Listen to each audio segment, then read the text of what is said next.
Trollord Games. Join the fray. Oh, for asking me anything, why didn't that unhost? What's going on? I don't know what's going on. Well, something goofy happened. There you go. Alright. I guess we're live. Okay. Yes. Everything looks good. Tim? Chuck? Am I live? Did I make it? It does not look like I have desktop audio. But my mic seems to be working. You're here now, that's all that matters. Yeah, there you go, Kendora. Alright. This damn light's blinded me. Good Lord. How's it going, Lord Dalius? Alright, yes, it is someday in June. It is the 29th of June. And we are here for Ask Me Anything. Look good, sound good. Alright, that's all that counts. That and these 17,000 Starship Wardens that we've got all over the place. This thing is entertaining to ship. The book is so large that it comes 8 to a case, and the cases keep consuming all the space here. We've got most of them shipped, but still a couple of hundred to go. I'm on my way with a raid. There you go. Huzzah! Yeah, crazy stuff. Alright, but at any rate, there you go. How's it going, King Kothar? Buckle up, kids. Doing good for the gloomy weather. They keep telling us rain, but we don't get anything. It's just hot. And then the heat is replaced by more hot. And it's just hot. And then it's humid a little bit. But there you go. Let's see. Thank you for the subscription, Real Long Shot. Very much appreciated. I'm sorry, you're sending me a regular cover and a letter. Oh, is that what I was doing? I'll get on that. Problem. If you're talking about the Warden, yes. So yeah, we've worked our way to the top. Those should ship tomorrow. We're can I say ass deep? We're ass deep into those now. So those should be rolling out the next day or so. And of course, the post is just kind of goofed up because they're not doing the whole scanning at the place of origins. Wherever, whatever. It's okay, working in the lab. Yeah, there you go. So those should be lumbering out. I'm really hoping by Friday, even all of the stragglers on the Warden are finished.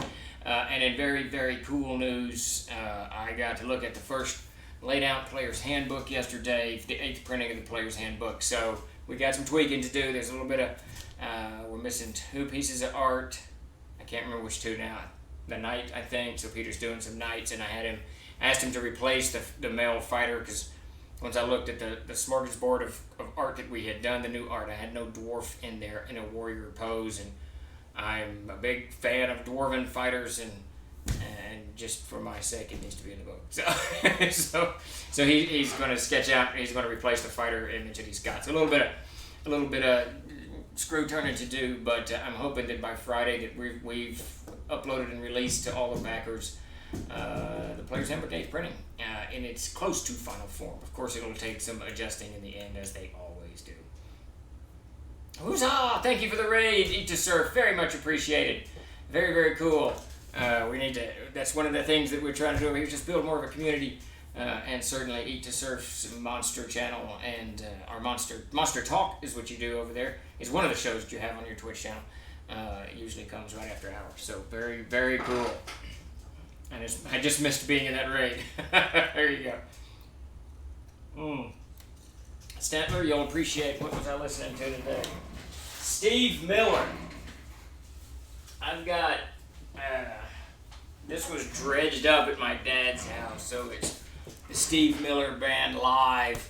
And man, does it have some excellent. It's got Gangster of Love, Rockin' Me, Living in the USA, Jungle Love, The Joker, Mercury Blues, and Abracadabra. I have not heard this music in 30 years, I don't think, a lot of these songs. And man, is it just good music. It's just good music. So I was blaring that away. Yeah, I don't think Fly Like an Eagle is on here as well. Let's see, the full run is Gangster of Love, Rockin' Me, Living in the USA, Fly Like an Eagle, Jungle Love, The Joker, Mercury Blues, Take the Money and Run, Abracadabra, Jet Airliner. I don't really care for live albums, but what do I really care? It is just fantastic music. I was actually on the cutter. I just grabbed it and threw it on there. I was on the cutter and I started playing Gangster of Love. I haven't heard the song forever. And then when it got to Abracadabra, good heavens above. And that would have come out, what, 1981, 1982, something like that? So I would have been 14, no, 15, no, 16, I don't know. Somewhere around there, 15, 16. It's just good music, man. And I can't remember the last time I've heard some of this stuff. It's good stuff. How's it going, Great Pig? Oh, thanks for joining us. Oh, you asked why no fly like an eagle. There you go. Let's see, he has a great unboxing stream with the Warden. Who has, 𝚃𝚘𝚘𝚕𝚔 does? Oh, thanks. I've been my Starship Warden on stream. Oh, very cool. Very, very cool.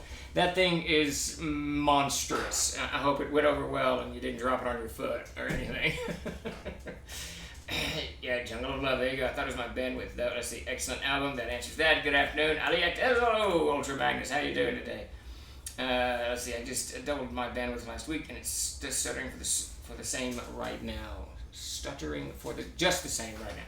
Yeah, we upgraded to what the hell the thing is called, fiber optics, and I'm not so impressed. It's not moving any faster, I don't think, than what we had before. We had Comcast's business ultra, I don't know, Xfinity thing. I'm not sure. The Warden is amazing. Thanks for the ton of work. Obviously, well, I'm glad you enjoyed it, dude. It is the Warden. Yes, it is taking more work than necessary. Not necessary. That's not the right word. Than expected, perhaps. It's just one of those things, and I'm going to try. It's just one of those things. It just every little piece that went into the Warden had a little. It's the radiation cloud. I think we talked about this last week. It's the radiation cloud that destroyed the Warden. It actually has impacted Trollord Games' print shop and everything to do. So it's been it's been entertaining. Let's see, it's bigger than an organic chemistry textbook. Yes, it is. It is huge. It's monstrous. Absolutely monstrous. We probably, in retrospect, should have broken it into 3 books, to be honest with you. It's not what Jim and Chris wanted. They wanted one monstrous tome, and we did our best to honor what they wanted to do. Jim's super excited about it, but it is a big book. It's a very big book. Well made, though. I'm very happy with its binding. So hopefully it can weather the storm of many a gaming table.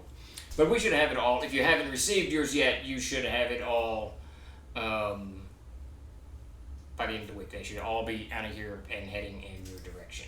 Or Tome of the Unclean, second printing. We do need, see that book, Tome of the Unclean, it's really funny because Kim Hartsville wrote the first part of that book and then he just couldn't finish it, so I ended up finishing it and putting a lot of Arian stuff in there and kind of going back over it. And I never really, to my satisfaction, sat down and took his Demons and Devils and did them. I think they just need a little bit more oomph. All of those, and they were kind of the original OGL ones. I just think they need a little bit more kick to them, being Demons and Devils, like the greater ones, minimally. It's a good book, but one monster tombstone, you mean? I don't even like my giant monster book. I'm not real happy with it either. I love it. It's a good book, but it's just big. Let's talk serious MNT 6 printing. Okay. There you go. Well, we can, actually. Let's talk about the 6th printing of the Monsters and Treasures, because I was in that book the other day looking for the Barghest, and somehow the original Barghest, which is a fantastic monster, got chopped, or it was replaced by a weak version of the Barghest. I was not at all happy about that. I needed it for the table, and I pulled it out, and it wasn't there, and it was quite irritating. And that got me to looking at the book a little bit more, and I really think that the book is a really good book, and it's got a mountain of information in it. But what it needs, the Fae section, which is largely pulled from the Codex Keltarim's monster section. The Fae section is hard to use if you don't know what those Fae are. Like, we know what a brownie is, and a sprite, and a pixie, and a nixie, and all of these things. But because Brian, and and this is what we wanted him to do because Brian used the technical terminology, the Celtic whatever. He's got dozens of these things in here that have no real common knowledge base, so you really have to kind of sift through them. So I feel like the Fae section needs to be extracted and put into an extraordinarily detailed appendix. It's also a little bit disconcerting when you're flipping through it, and it's like 60 pages or 30 pages of just Fae.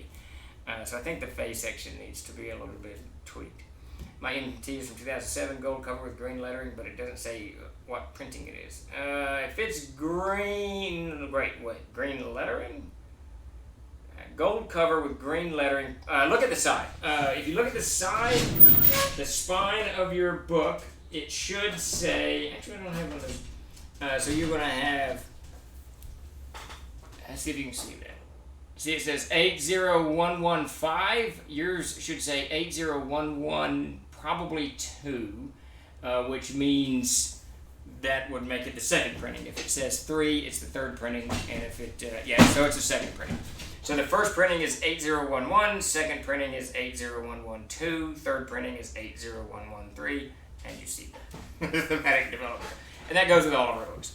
I don't know about less Fae, but I think that making them more accessible is my issue with the book, because they're just jammed into the. It's just so many of them, and they're cool. I tried to use them, when I was looking for the Barcast, and it wasn't the one I wanted.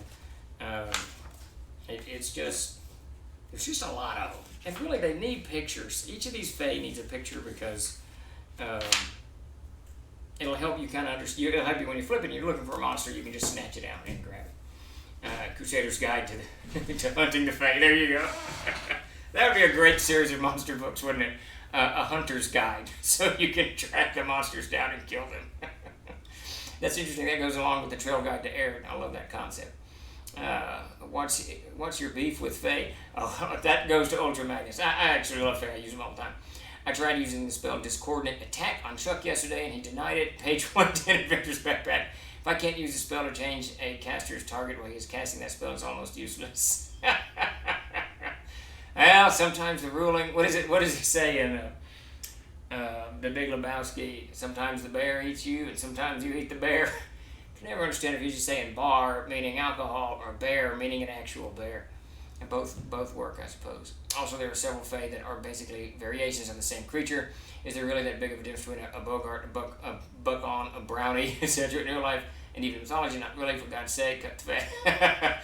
I think either cut the fat or make them unique. I don't mind unique Fae, and I know that when you get into these mythologies that have lots of Fae like that, they're very specific to very specific things, and you find that throughout. So I don't mind it doing that, but it's got to be a little bit more accessible, I think, to the CK so they can use it a little bit easier.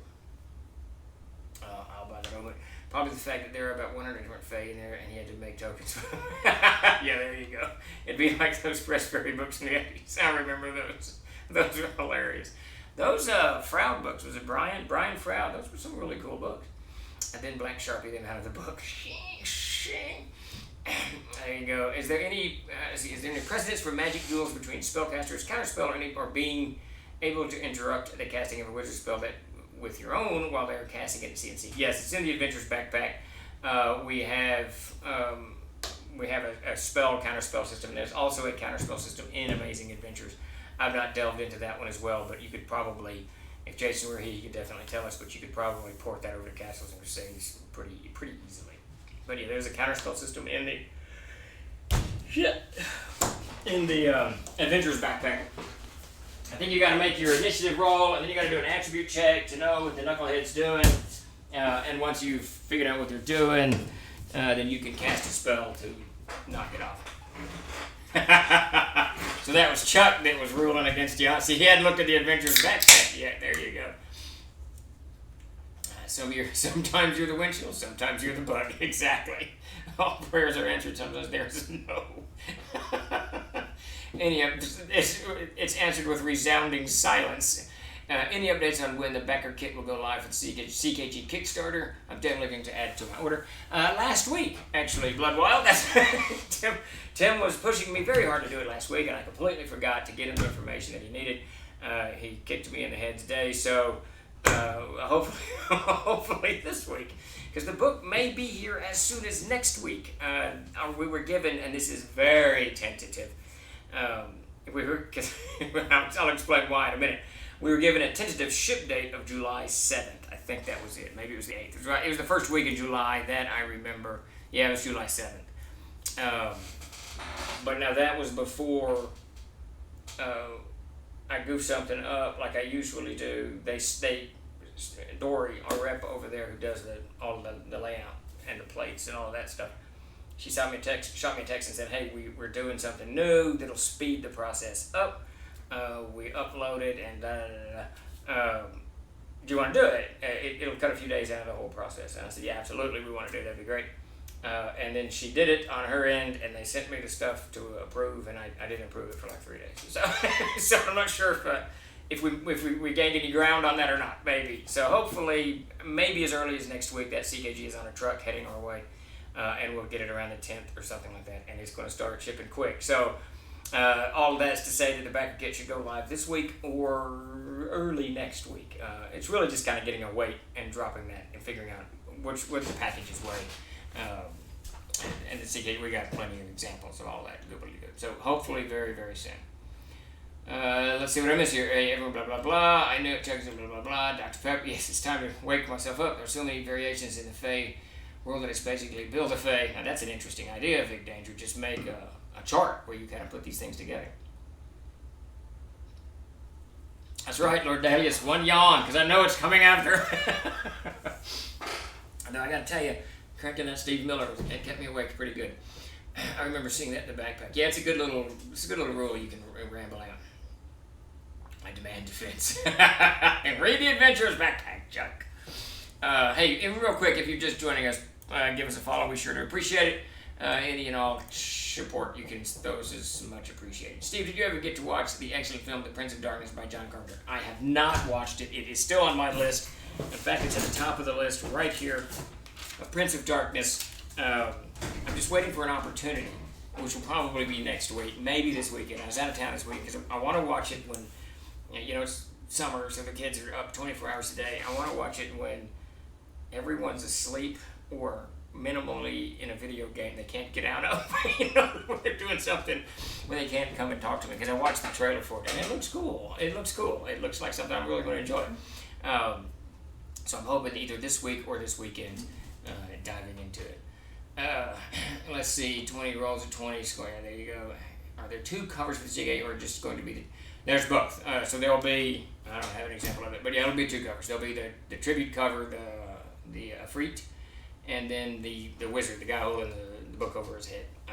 And that'll be the official, something like that. Yeah, so there you go. Ever seen Ghosts of Mars? I have not. Wait, Ghosts of Mars. I have seen that. Is that like a 90s flick? Because I know that Prince of Darkness is older than that. Prince of Darkness is what? What is that? 83 or 84 or something like that. But I think Ghosts of Mars is old. Is newer. Prince of Darkness was decent. Ghosts of Mars was horrible. Is Ghosts of Mars this 88? Okay, a little bit older than that. I would have put it back. Just looking at a trailer, I would have put it back a little bit older than that. The 80s is a of course you say this, the 80s, the 90s, the aughts, the whatever. It's all a complete mixed bag of what movies you're going to get. You got Excalibur, Aliens, Blade Runner came out in the 80s, insanely great movies. Dragon Slayer, and then you got things like She and what is it? Crawl, was it called? Crawl. I know this is a fan favorite, but Beastmaster. I'm not a big fan of Beastmaster with the little squeaky weasel guys running around. Not a big fan of that. Oh, it seems like a 70s horror film for sure, all done in 1988. Yeah, it's got that vibe about it. That 70s vibe about it. Not so much, the house movies. What are those things called? Bauhaus. That's an architectural movement. Oh my God. I can't think of it. Crawl with the throwing glaive. Yes, that one. Beastmaster the ferrets. Kodo and Podo. Yes. So that table, everyone at my table, Todd, Mac, Chris, everybody absolutely loves Beastmaster. They absolutely love Beastmaster. So when I make fun of it, they all threaten to kill me. A Haunted Hill. No, I was thinking that style of movie. It's the kind that would like the. Not so much a B movie, but a style of movie that they showed in those rundown Grindhouse. Yeah, there you go, King Kong. Yeah, like a Grindhouse film. That's kind of what when I was looking at the Prince of Darkness thing, it wasn't quite there, but it kind of reminded me a little bit of that kind of that feel that type of movie had, which really are, most of them. It's complete hit or miss in those things. The Toxic Avenger. Oh my God, I don't know that I've ever actually seen it. Is that the one with the glasses? Is that one where they take the glasses off, or is that and they see the aliens or something? Is that the Toxic Avenger? No, that's something else. I can't remember. I said it feels like a Grindhouse film. Yeah, like I said, some of those, like what was that? Tarantino and one other director I really like, who did Desperado, did this back-and-back Grindhouse movies, and the guy that wasn't Tarantino, his was really cool. Tarantino's was fun, the vampire thing, but. The other guy did a great movie on it. Let's see, I like The House on Haunted Hill with Vincent Price. Man, I have not heard that name in forever. Vincent Price did some great movies back in. Of course, you got to take the special effects for what they are, but it's very cool. And his voice, Vincent Price's voice, is very, very cool. Let's see, sensitive subject here, Steve. What are your thoughts on the Ernie Gygax's new TSR drama and then being banned from GenCon? No need to broach the subject if you don't want to. Oh, I don't mind. I've known Ernie for 20 years. I tried to watch the interview. I couldn't get through it. I'm just insane and so busy, and it just rambled all over the place. As Ernie was just telling stories like Ernie always does, and his strange. I don't know. He just had some very strange commentary in there, and then it unnecessary commentary, unwarranted commentary, and completely out of place. I mean, it was nuts. And then throw in the debacle that unfolded on Twitter, which I did not follow. I got updates from folks. I knew that was going to just spiral out of control, and then it got mean and ridiculous, and whoever wrote the disgusting comment was way out of line. They just way out of line. So that it's just the whole thing it's just a debacle. And whatever goodwill, because I think TSR had some goodwill at the beginning, last week before the interview, was immediately washed. So it's just going to be another one of those things that interrupt all of our gameplay and the flow of commentary on the internet, where we all can just sit down and roll some dice together. So it's just going to be a bleep. I've been doing this for 20 years, and I've watched these bleeps have happened quite a few times. TSR will be gone by this time. If they even manage to put something together, it'll be gone by this time next year. So Twitter, mean, inconceivable, exactly. I mean, I don't know, it's just so strange to me. When I read that comment, I guess it was made to a transgender individual, Magnus Sorceress, I think. When I read that comment, I thought, that is so fucking mean. It's just rude. And why are you being rude? There's no reason. I was raised in the South, and I was raised to not be rude. You just don't be rude. If you don't have something nice to say, don't say anything. That's just all there's to it. And I don't know. It's just sad. The whole thing is just sad. And it just served to do another one of these things where, you all have heard me yammer on about I'm not a big fan of generationally defining people. I think that's an idiotic label. I think that is such an idiotic label. I'm a boomer, I'm an Xer, I'm a whatever, I'm watching all these Gen X guys and gals talking about how tough Gen Xers are and they can take anything. I'm Gen X. I grew up with these people. Some of them are tough, some of them are tough. so that whole thing I don't care for, and I don't, whatever. There was a psychologist or an anthropologist came up with that back in the 70s, I think, where they started defining, it might have been the 60s, There was a lot of odd psychology coming out in the 60s. Driven by LSD, I have no idea.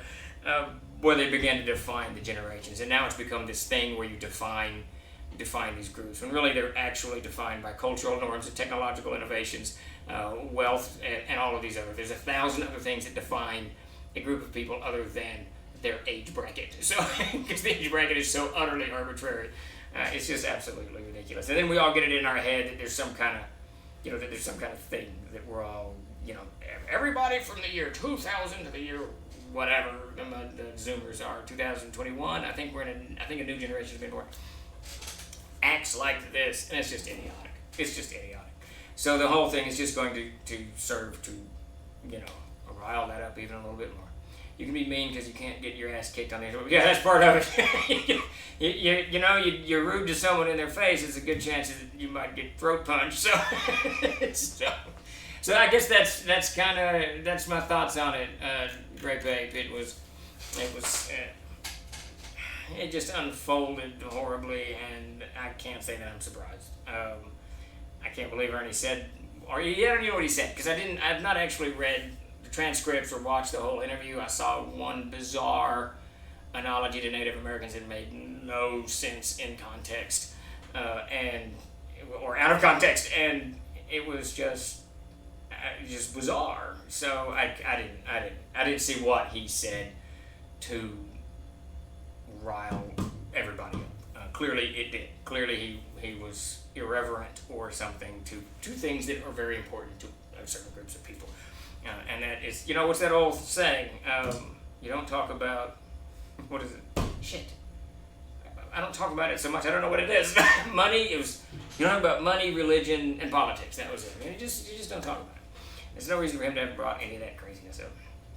Has the new PHB coming along? I haven't been keeping up with it. So I'm hoping, Ultra Magnus, we are really hoping that this week you see, you've got the Player's Handbook, the digital copy in your hand. There's a few pieces of art that I'm having swapped out. I wasn't real happy with, I was happy with the art that's in there, but I wanted a very specific picture that somehow in all of my notes I didn't give to either Peter or Zoe. So I asked Peter to swap one out, so he's drawing that now. And then we noticed that there were no pictures for the night. I don't know how the night got missed completely, so and Peter's knocking those out now. He's sent the female over today. It looks really, really cool. And the male, I'm sure it'll be cool too. I mean, Peter Bradley does fantastic art. So, but he's laid the whole book out. I'm hoping to have, I haven't looked at it. I've looked at the class section. I've skimmed through it, but that's about it. So I need to sit down and kind of go through it, see what changes we want to make here and there. But I'm hoping that by, what is today? Tuesday, by Friday, that we have released that digital format to everybody in the Kickstarter. And then we can start wrapping that sucker up, because that's the third book, right? Player's Handbook, Player's Archive, the Adventure Spellbook. And I got to get in that Adventure Spellbook. I think it still needs the rune spells laid out, I think. Pretty sure it does. But a day's work or so. So I'm really anticipating, once the Warden is clear and out of here, which should be by Friday, it'll take us about a week to clean up these 3 projects, and we start getting those off to press, and then we start hammering down the NPC Almanac, because it's kind of just waiting for us to fix these little things, which is a little out of order because it was done before these others. But I need to get, actually, Peter laid out the other section of the NPC Almanac. I need to get that to backers. So very, very soon, it's all coming together. Thank you, Great Babe. It's just one of those, it's just a whole big unfortunate mess. But hopefully we can move on beyond this and get back to gaming. Lord Gazumba, religion, race, and politics. Yeah, there's just things you don't talk about because it's very sensitive to people, and you just be polite. It's funny, all of the conversations about all of the stuff, or what is it, safe spaces, and are you welcome at my table, and all other stuff. I think gamers are, by and large, pretty accepting of people, primarily because whatever ethos they may have, they want a game more than their ethos, right? So they just want to sit down at a table, and I have run. There's no telling how many tables at conventions, and we've been doing this for 20 years. God knows how many conventions I've sat at and run just complete strangers, and I've had to ask one person to leave my table in that entire time, which is it's got to be a pretty good score, right? I mean, hell, I was at DragonCon one year and I lost my wallet. It had $650 in cash in it. I went later, about 3 hours later, I went to Lost and Found, and there that wallet was at Lost and Found with not a dime taken out of it. How cool is that? I mean, I think overall, this community is pretty cool, pretty calm. He basically made a negative comment regarding Wizards of the Coast handling identity politics within the universe of Dungeons & Dragons. Oh, maybe a reference to the orcs or something, or whatever they were doing. Something. Okay, let's see. Fantastic. Looking forward to seeing the Paladin. The CC Paladin is iconic to me, and the Ranger. Yeah, that's actually one of the pictures I don't want to give up. I love that. The picture of the Paladin in the player's handbook on the horse. Is that the right one? Yeah. I just absolutely... No, that's... No. The Paladin's the one... The guy with the sword kind of standing in that pose. Very, very cool.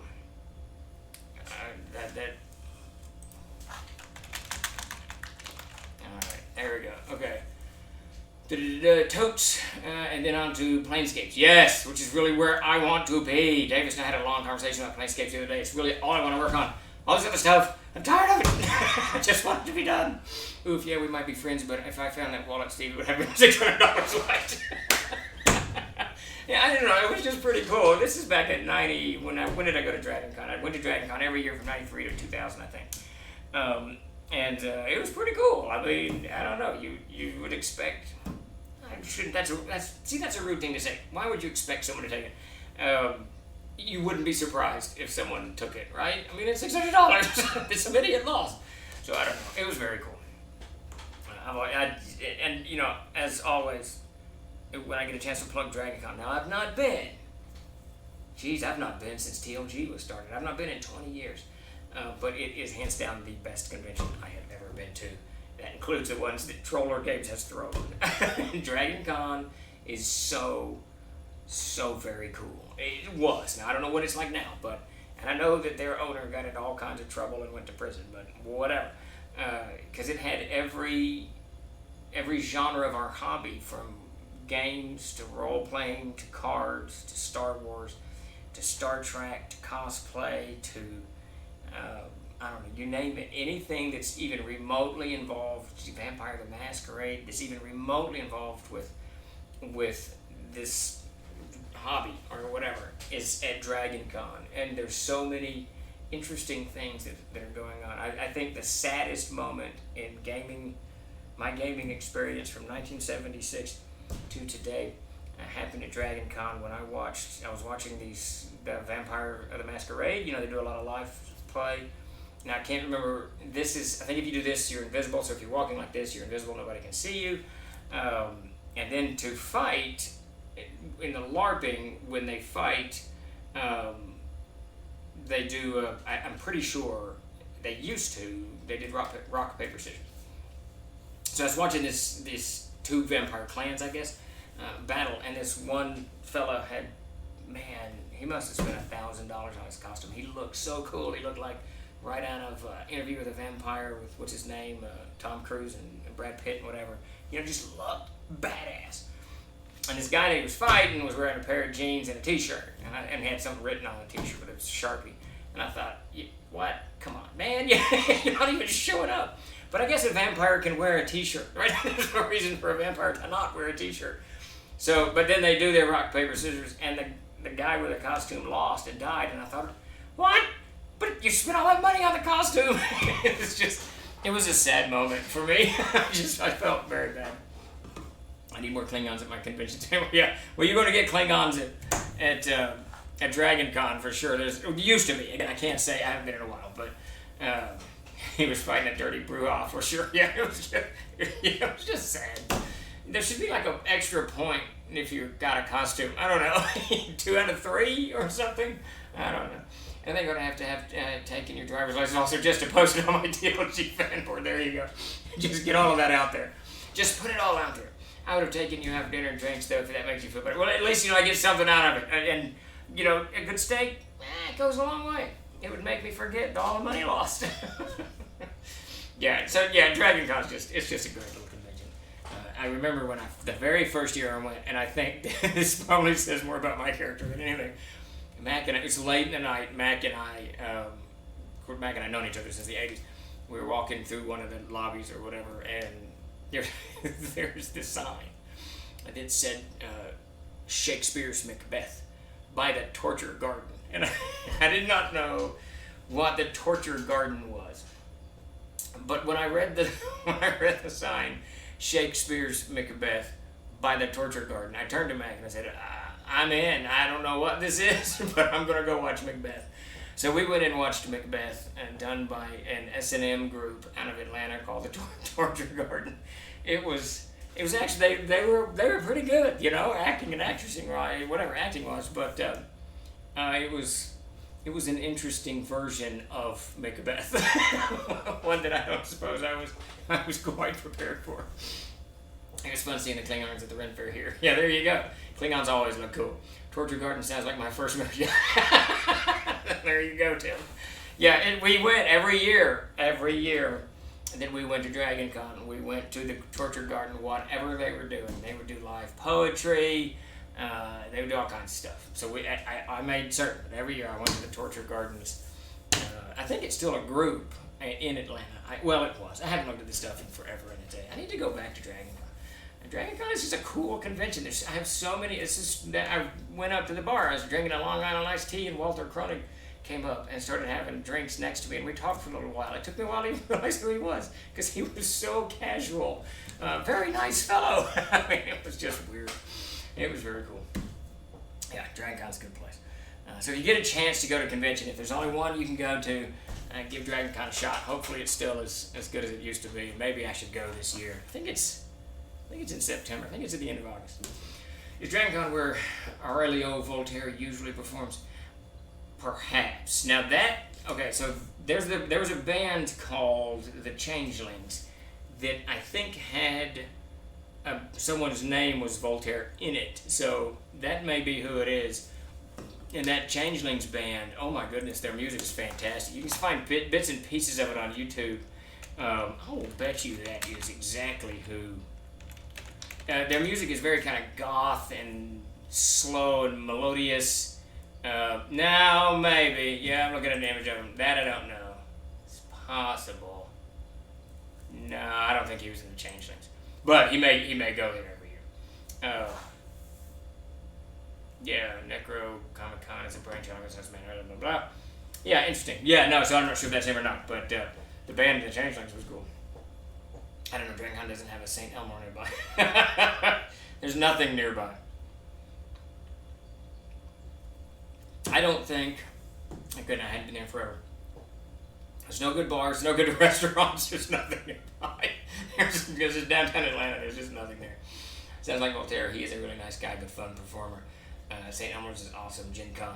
Yeah, now my GenCon favorite, what's the one down the street?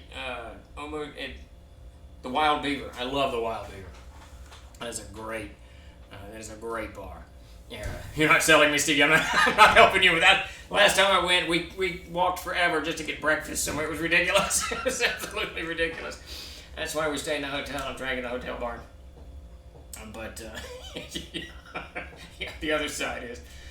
Yeah, the Beaver has had some crazy times. Is St. Elmo's the one on... What is the one that's... So if you walk out of Gen Con's hall to where the two big hotels are, three I think, on the other side of... Man, it's been years. It's the other side of the hotel. There's this cool bar on the back side of that where you can get some food. And is that St. Elmo's? I think that's St. Elmo's. Yeah, Gen Con. Yeah, we actually thought about going this year, but we may look into it again next year. We're not going to, but we may look into it again next year. I kind of miss Gen Con. I miss the whole thing of it. And blah, blah, blah.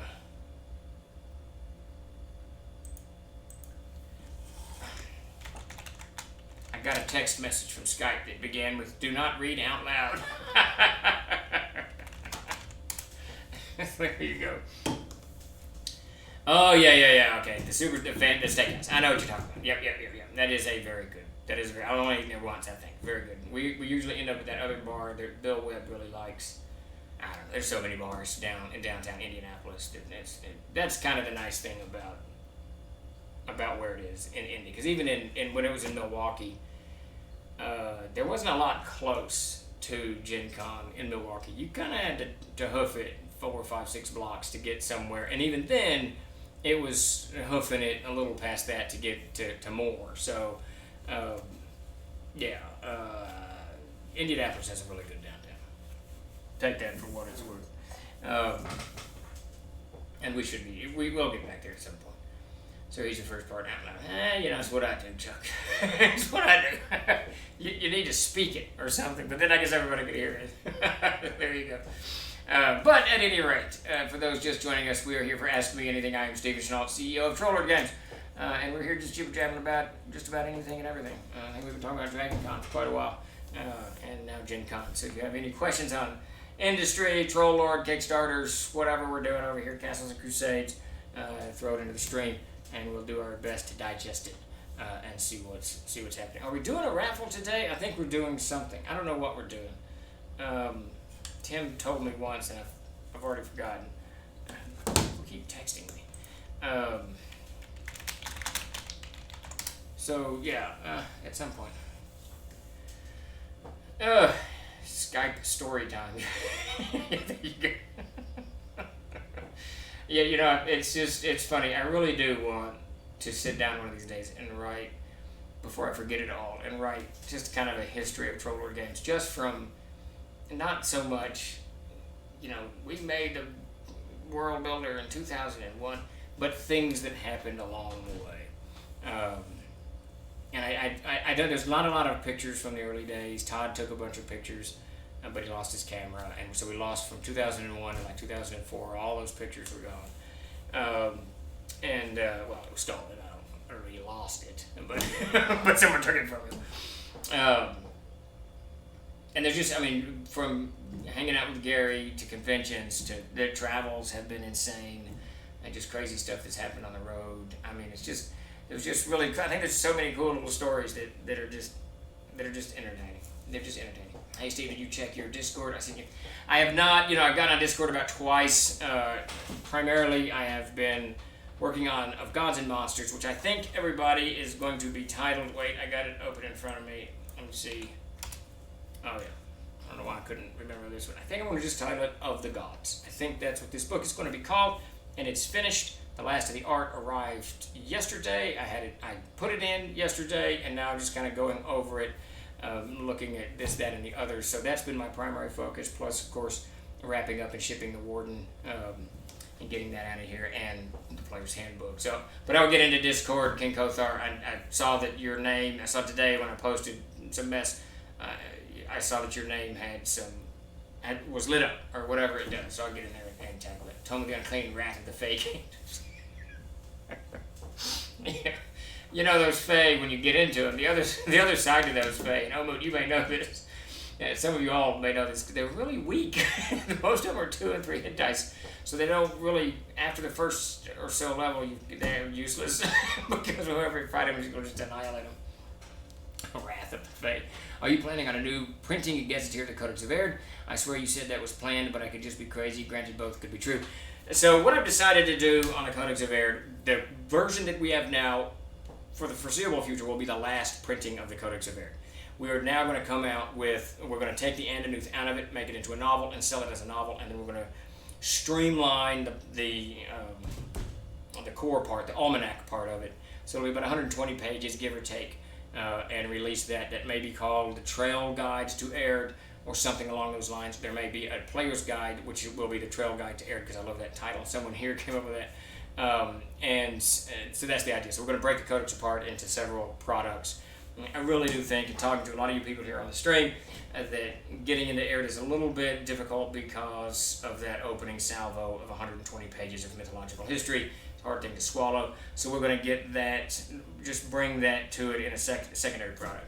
So that is the idea. Now the question becomes, and Tim and I had quite a bit of conversation about this over the weekend, the question becomes is how to present it as a box set, or as a hardcover with a map inside, or as a folio. I love the folio idea, but logistically they're a pain in a rumpus to do. So that's kind of where the conversation is on the Codex of Air. and that will be happening probably later this year, early next year, because we're running out of them here, and as soon as it's done, we've got to plunge into that. That has been a huge pillar of the TLG, offering, and I don't want it to be on a print. We've suffered without the CKG for so long, it's driving me crazy. We should put out a call for any pics that people might have taken back in those days. That'd be kind of cool. That's a great idea, Tim, or Chuck, whoever said it. We should really do that, actually. That's one of the...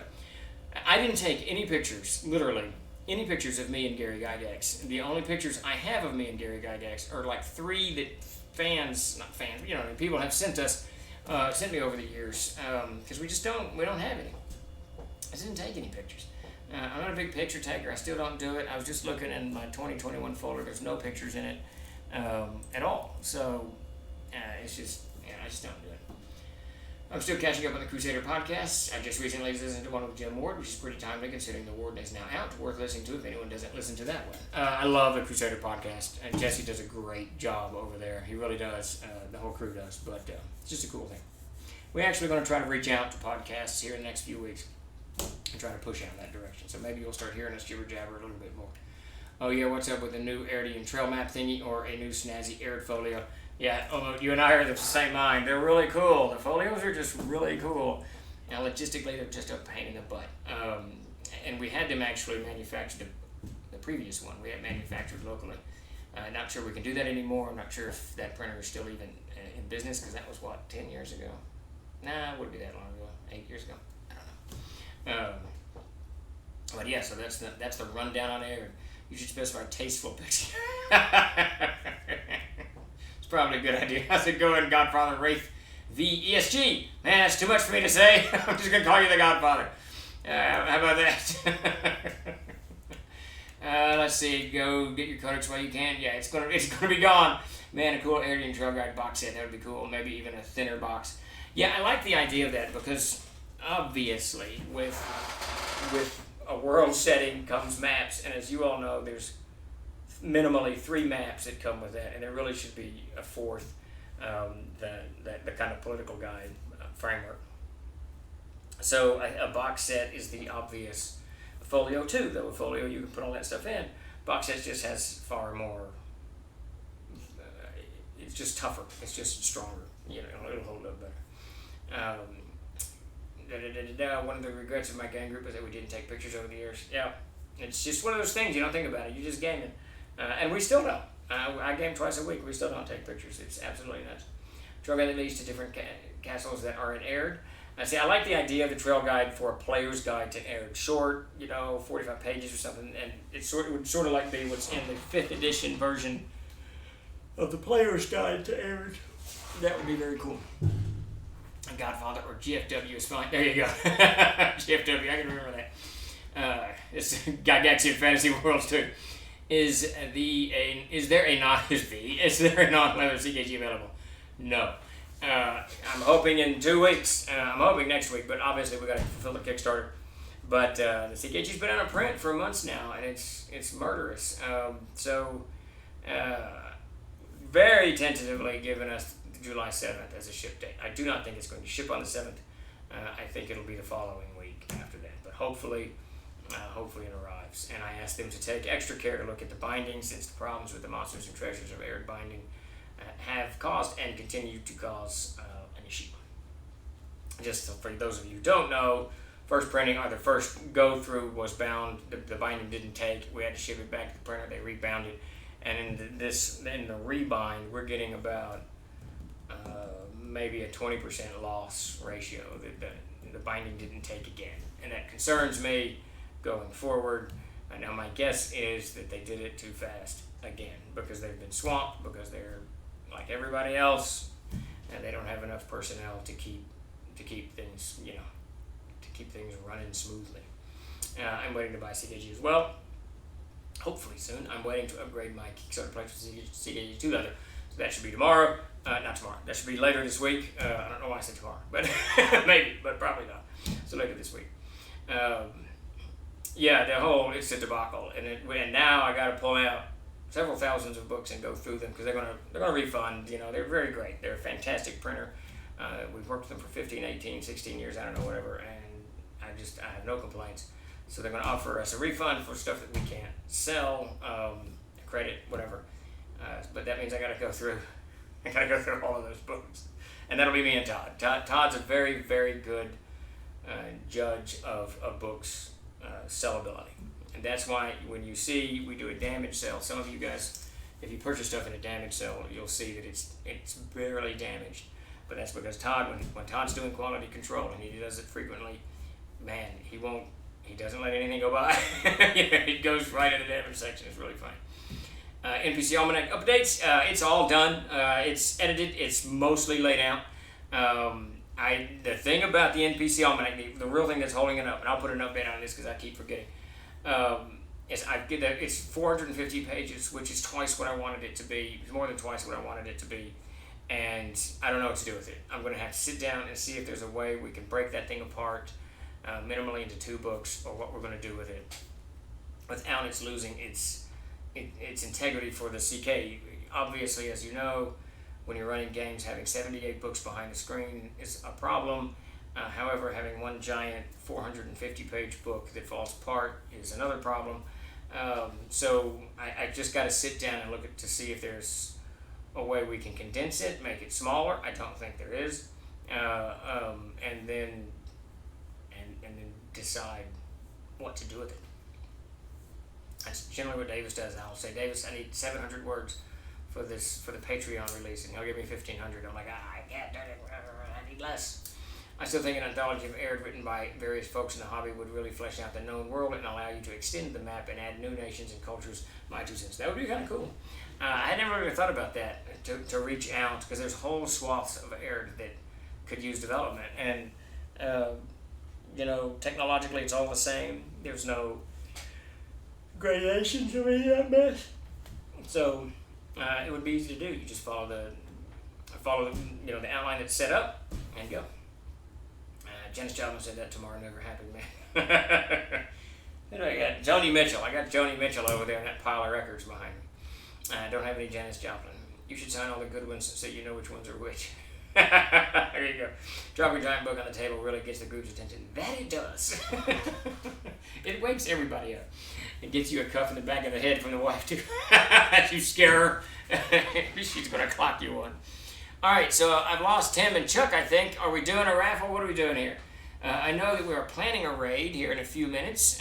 We are going to raid somebody. I'm not sure who. Chuck, you still with us? Anybody? Something? Did we do a raffle? Are we doing a raffle? I don't know. I know that Tim's internet won't keep up with the stream, so he's probably 10 minutes behind our conversation. But Chuck should be on top of it.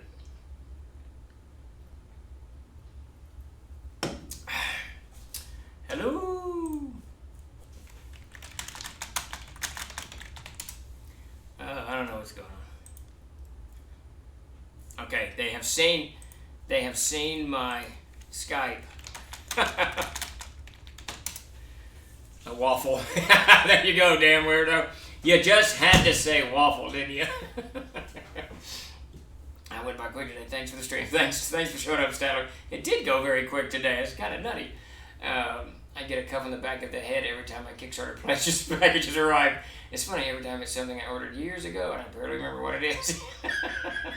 That's a troller product, probably. We're going to fix that. We're fixing that now. I was able to drop in. Well, thanks. Hey, Chad Skiles. Hadn't seen you in a while. I'm glad you could hop in. Well, they saw my text, but they haven't responded. Oh, Waffles. All right, there's Tim. I know. That's Chuck, I suspect. Went to the movies and saw a Quiet Place too. Is it good, Great Babe? I enjoyed the first one. I couldn't remember the title, even though I just read it. Quiet Place 1. I guess it's actually just The Quiet Place. Of course, I love that actor, John, whatever his name is. Okay, everyone, here's the code and info for the free... Oh, there's no raffle. It's just a free giveaway. There you go. I had no idea what's going on. Oops, Quiet Place 2. There you go, Waffles in Life. Robert E. Howard Kickstarter. We are hoping to go live with that in the next few weeks. We're really just waiting to wrap up. I want 3 of these Kickstarters wrapped up before we roll that one out. And the CKG will be that 3rd one, I suspect. So hopefully in the next few weeks, we're able to roll that out and get that cooking. It was good. It followed up right after the story of the first one. Oh, good deal. I've seen the clip where they're on the street driving a car, and that looks very cool. That's actually the stuff I like to see the most, is how the apocalypse unfolds. What's that? There's a Netflix zombie show, Black Rain. If you haven't seen Black Rain, check it out. It's actually the first season. Now the second season's out. I don't know what's in the second season, but the first season is the apocalypse unfolding. It's really cool. They did a really good job with it. Very, very pleased with you. Let's see. Digital copy of the book, Tales of Wonder. Excellent, excellent. Chuck's lost mine. There you go. Pick up Chuck in his mind. Chuck's magic hat. There you go. And if you can stick around for a few minutes, I think we are going to do a raid. Chuck is doing... Are we doing the raid? Is that what's going on? There we go. Alright. We're waiting for her to get set up, and then we're going to plunge over to Time Lord's wife's channel. Man, I'm not doing well with apostrophes today. I'm not sure what's up with me and apostrophes. It just doesn't work. Sometimes it just doesn't work. What did we say earlier? Sometimes the bear eats you, and sometimes you eat the bear. Well, thanks for jumping by, Chad. We're going to... glad to see you. I hope we can get these things up more often so that people can join us more often. Not meat. I don't even know what you're talking about. I'm completely lost at this point. Sometimes you're the windshield, sometimes you're the bug. Yep, there you go. I think the bear can only eat you once, though. And that is true, hopefully. Well, I guess if you get reincarnated, maybe you come back and you get eaten by another bear and you're like, what the? Come on, man. Here's your free coupon code for a digital copy of the book, Tales of Wonder. Speaking of that, Tales of Wonder, I have got the latest, I think it's on my desktop. I do. I've got the latest series of short stories, The Giant's Board. I did follow Uric and Ava, and I'll talk with Tim about when we want to release those. We'll do it digitally, get it on the Kindle, all kinds of stuff. So keep an eye out very, very, very, very, very soon for The Giant's Board. It's the next 4 stories in the saga of Uric and Ava as they meander north to the Dunhollow Falls to seek some magical waters to free their comrade from the Dryad, who was captured in like story 5 or 6, something like that. I don't understand how the Paladin's Smite Evil ability works in the PHB. Any insight? Blah, blah, blah. I'll have to read it. Oh, that's the one. They get a swing like once every little while, right? And smack someone in the head once per day. A paladin of 9th or higher may attempt to smite evil with 1 normal melee attack. Smite evil adds the paladin's charisma modifier positive to the attack roll and deals 1 extra hit point of damage per level, blah, blah, blah. This ability can be used once per day and only on creatures of evil intent. Okay, yeah, we cleaned it up. We cleaned it up for the, I think, 6th printing or something, because it didn't make any. There was something odd about it, or it didn't really add anything to the game. And there was confusion, I believe, over the charisma. You add your charisma bonus as well as your 2-hit bonus to it.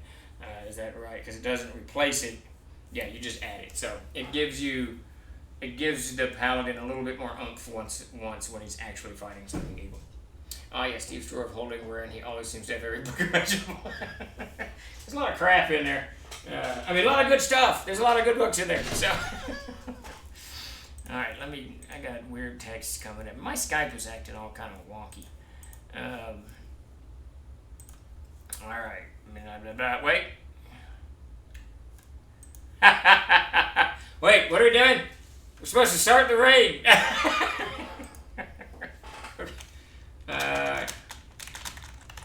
My Skype is acting wonky. It only updates like every 10 minutes. I don't know what's going on over there. So I don't see the words raid. There we go. All right, so we're going to be raiding here just a minute. Everybody, thank you for joining us.